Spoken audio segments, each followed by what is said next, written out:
Bonjour à tous! Aujourd'hui, je vous retrouve pour une vidéo un peu particulière. Cette vidéo est à destination des ARMY, mais aussi de celles et ceux qui ne le sont pas. Attention, je n'ai pas fait de recherche précise. Ce dont je vais vous parler ici est issu en grande majorité de mes expériences personnelles et de mon ressenti. C'est donc un contenu qui m'est propre, qui n'engage que moi, et vous avez tout à fait le droit de ne pas être d'accord. Je vous invite d'ailleurs à en discuter, dans le respect évidemment, dans les commentaires. Mon constat est simple. En devenant ARMY, je me suis vite rendu compte que j'avais du mal à en parler. Je me disais que si je rencontrais quelqu'un pour la première fois, il fallait que j'évite le sujet. Il fallait que je me retienne d'en parler trop souvent à mes amis ou à ma famille. Il fallait que je me retienne d'avoir l'air trop fan. Puis je me suis demandé pourquoi. Pourquoi fallait-il que je me retienne de montrer que j'aime ? Dans cette vidéo, vous trouverez des pistes de réflexion et aussi quelques réponses à apporter à ceux qui ont des préjugés sur les ARMY et sur BTS. Être ARMY, être fan de BTS, à ce que j'ai compris, il y a deux choses qui posent problème ici. Être fan et être fan de BTS. Être fan, c'est pas très bien vu dans la société actuelle. Ou alors il faut être fan en silence, dans son coin, et ne pas se faire remarquer. Quand des jeunes filles hurlent leur amour pour des stars, on entend des commentaires comme « grandissez un peu » ou « elles sont complètement folles, hystériques ». Pourquoi est-ce qu'une fille qui crie est forcément considérée comme folle, avec un comportement exagéré à calmer ? Quand on vieillit, on entend « t'es pas un peu vieux ou vieille pour ça ?» Pourquoi notre bonheur et l'expression de notre enthousiasme devraient-ils diminuer avec l'âge ? Est-ce qu'être fan remet en doute notre sagesse ou nos capacités intellectuelles ? Et pourquoi un garçon ne peut-il pas crier son amour et sauter d'excitation ? Ces attitudes ne concerneraient apparemment pas les hommes et seraient aux antipodes de ce que l'on considère comme viril. Tout cela provient uniquement d'un apprentissage.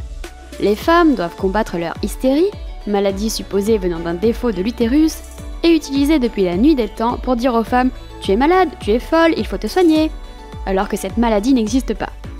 Et les hommes doivent exprimer des sentiments virils. Quel triste monde ! Il y a par contre des domaines pour lesquels être fan en faisant du bruit est totalement toléré. Un domaine où hurler ses joies comme ses peines, de manière virile bien entendu, est la norme, que ce soit au cœur d'une foule ou seul dans son salon. Vous voyez de quoi je veux parler ? Et oui, je parle de sport collectif plutôt, d'équipe masculine surtout.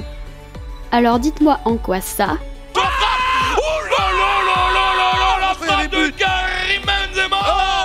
Et ça...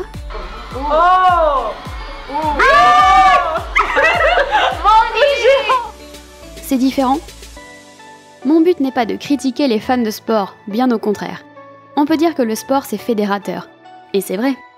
Mais la musique l'est aussi, même encore plus. Une équipe de foot fédère sa zone géographique, peut fédérer jusqu'à un pays entier. Mais la musique ne connaît pas de frontières. Elle rassemble au-delà des nationalités, au-delà des religions, au-delà des âges et au-delà des langues. Alors peut-être que c'est justement l'esprit de compétition qui fait du sport un domaine particulier ? Pourtant, avoir le nombre de récompenses, de prix, de victoires qu'ont remporté BTS et d'autres artistes grâce au vote et à l'aide de leurs fans, on peut affirmer sans crainte que la compétition existe bel et bien. Non, ce qui rend le sport si populaire, c'est que c'est un milieu majoritairement masculin, et toujours à cause de notre apprentissage patriarcal, ce que font majoritairement les hommes, c'est bien, ce qui libère les femmes, entre autres, c'est mal. Hello, we are BTS! Avant que BTS ne soit connu, la K-pop n'évoquait pas grand-chose pour la majorité du public français, à part un mélange de poses mignonnes, de couleurs criardes et de cheveux extravagants. Puis il y a eu ça, Oppan Gangnam Style. Gangnam Style. Oppan Gangnam Style. et la K-pop a définitivement été reléguée au rang des genres musicaux caricaturaux et bizarres. Sans même se rendre compte que Psy a écrit cette chanson dans un but purement satirique et que, dans l'ombre, cet artiste a participé à la création de 180 chansons, se plaçant à la 3e place des artistes coréens les plus crédités en janvier 2022. Mais bref, tout ça pour dire qu'écouter la K-pop avant que ce genre n'explose était considéré comme étrange, voire même n'importe quoi. Mais depuis que BTS a explosé, le grand public ne s'intéresse toujours pas à eux. Pourquoi ? Tout d'abord parce que beaucoup de monde a l'impression de ne pas faire partie du public visé par leur musique et qu'ils ne cherchent pas plus loin. Ils voient 7 jeunes hommes qui dansent, ils se disent « c'est pour les ados ». De toute façon, quand on parle de musique, il y a toujours des choses qui sont mal vues. Quand on est vieux, c'est bizarre d'écouter du rap. Quand on aime le jazz au collège, on nous regarde bizarrement. Quand on écoute de la K-pop, si on a plus de 14 ans, qu'on soit une fille ou un garçon, on nous regarde de haut et on entend « t'écoutes ça ? C'est nul !» Pourquoi devrait-on avoir des centres d'intérêt prédéfinis par la société ? Pourquoi devrait-on se limiter à ce qui est de notre âge ? Ensuite, et j'ai moi-même beaucoup entendu cette raison, parce que leur musique est commerciale. Mais ça veut dire quoi ?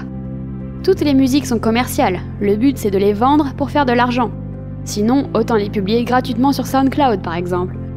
Ce que fait d'ailleurs BTS pour plein de chansons. Alors, est-ce que ça désigne une chanson à succès formatée et sans âme ? Les membres de BTS participent activement à l'élaboration de leurs albums. D'ailleurs, vous vous souvenez du classement des Coréens les plus crédités dans les chansons ? RM y figure à la 2e place et Suga à la 8e. Moi-même, il m'est arrivé de ne pas écouter des chansons pour la simple raison que c'est bon, tout le monde en parle. Mais je me rends compte à présent à quel point c'est ridicule. Un artiste ne peut pas être écouté quand il n'a pas de succès, mais il ne doit pas être écouté non plus quand il en a. Finalement, la musique commerciale, j'ai l'impression que c'est un mot péjoratif utilisé quand une musique a du succès, mais qu'on n'a pas envie de l'entendre.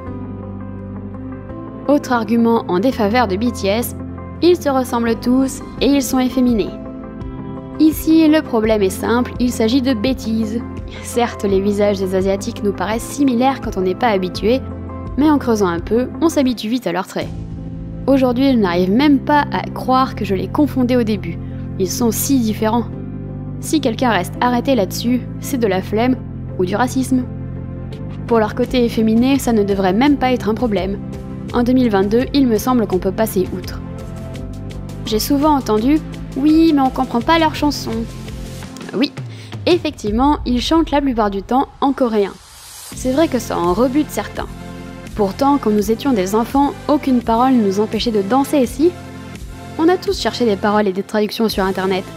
Et quand on va dans une fête et que tout le monde hurle YMCA, est-ce que quelqu'un se focalise sur le sens de la chanson ? Tout ça pour dire que comprendre une chanson, c'est bien, mais c'est totalement possible de le faire avec une simple recherche internet. La communauté de fans est ultra réactive et les traductions sont disponibles quelques heures, voire quelques minutes après la publication de nouvelles musiques. Et en parlant de communauté, voilà un autre point que j'aimerais soulever. Les fans de BTS font peur. Surtout sur Twitter. Effectivement, les ARMY, de par leur nombre élevé, font du bruit. Mais à la base, Twitter n'est pas une plateforme très saine. Les clashs font partie de la norme, qu'ils concernent BTS ou non. La machine s'emballe très vite et la haine déferle sur tous les sujets. C'est vrai que certains fans sont extrêmes et se croient tout permis avec l'image de BTS. Mais c'est comme pour tout. Pour reprendre l'exemple du sport, les supporters de football comportent leur lot d'extrémistes aussi. Vous savez, ceux qui font la une des journaux parce qu'ils se battent à la sortie des stades, parce qu'ils font des dégâts matériels ou parce qu'on est obligé d'envoyer les CRS les calmer. Est-ce qu'on considère tous les supporters de foot comme des fous dangereux prêts à tout détruire ? Bien sûr que non. Alors pourquoi considérer tous les fans de BTS comme des fous ou des folles sous prétexte que quelques fans ont des propos discutables ? Quand quelqu'un va trop loin, les autres fans sont les premiers à s'en rendre compte et à ne pas cautionner ses comportements. Alors attention aux amalgames. Mais le plus gros problème, c'est pas les fans. Le plus gros problème, c'est les haters. 사실 뭐 저희를 싫어하는 사람들은 늘 있었어요. 늘 있었고 뭐 저희 잘못일 수도 있겠지만 뭐 아닌 경우도 많고 그래서 뭐 누군가를 싫어한다면 저는 뭐 글쎄요 뭐 그런 걸 그렇게 멋있지 않은 것 같아요. 그쵸 그런 게.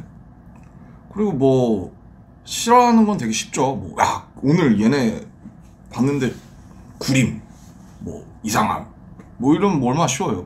누군가를 싫어할 때.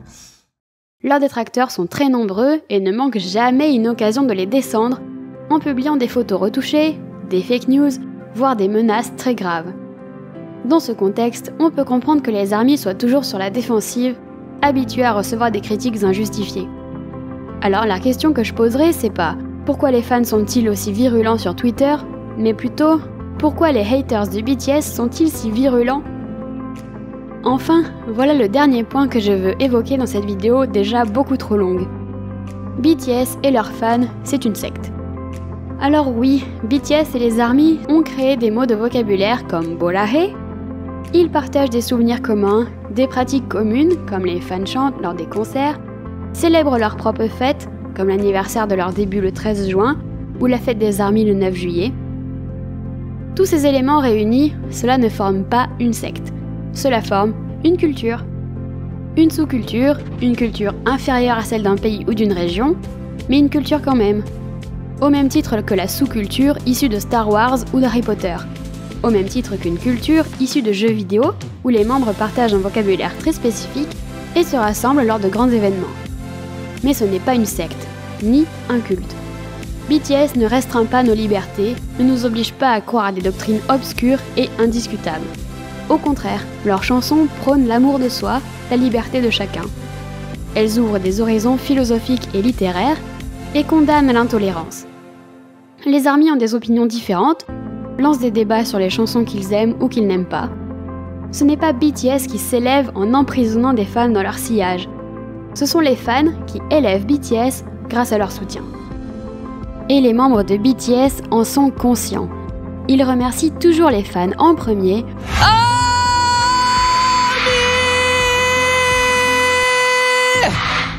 Ils sont sincères dans leur démarche. Ce sont des artistes avant tout qui ont à cœur de partager des émotions qui leur ressemblent et qui travaillent sans compter leurs heures pour y arriver. Oui, on a le droit de ne pas aimer BTS. On a le droit de ne pas aimer l'industrie dans laquelle ils évoluent ou de ne pas apprécier leur voix. On a le droit de ne pas avoir le temps de chercher des traductions de paroles. Ce que les ARMY demandent, ce n'est pas que tout le monde aime BTS, c'est qu'on les respecte. Qu'on respecte le groupe et qu'on respecte ses fans. Parce qu'après tout, si les ARMY sont si nombreux, il doit bien y avoir une raison, non? I think many people misunderstand. Point is that BTS is just not about the 7 boys. It's a huge wave consisting of various people, different races, different genders. So many kinds of people are really meaningfully involved in this name of BTS. We may not as great as the self-made artists or anyone else, but we got something special too. We got something different than others, I think. It's not just one way. It's what I call it, it's mutual. We give them something, they give us something, we're making something great. I think that's all I want to say. Je conclurai en disant ceci. Si vous avez déjà tourné au ridicule une raison pour quelqu'un d'être heureux, alors vous n'êtes pas un être humain très sympathique. Mais ce qui est bien, c'est que vous avez une marge de progression. Ça m'est arrivé à moi aussi de juger le bonheur des autres, mais j'ai appris à m'en rendre compte et à me corriger. Cuisiner un bon repas, faire des claquettes, collectionner les timbres, fêter un anniversaire, écouter de la musique, regarder une vidéo, ce sont autant de raisons d'être heureux. Pour certains, rien ne vaut une soirée en famille, pour d'autres, le bonheur réside dans les voyages, et pour d'autres, passer une journée devant un concert de BTS suffit. Chacun établit son classement du bonheur, et ce n'est pas quelque chose qu'on a le droit de juger. Sur ce, je vous dis à bientôt, je vous violette.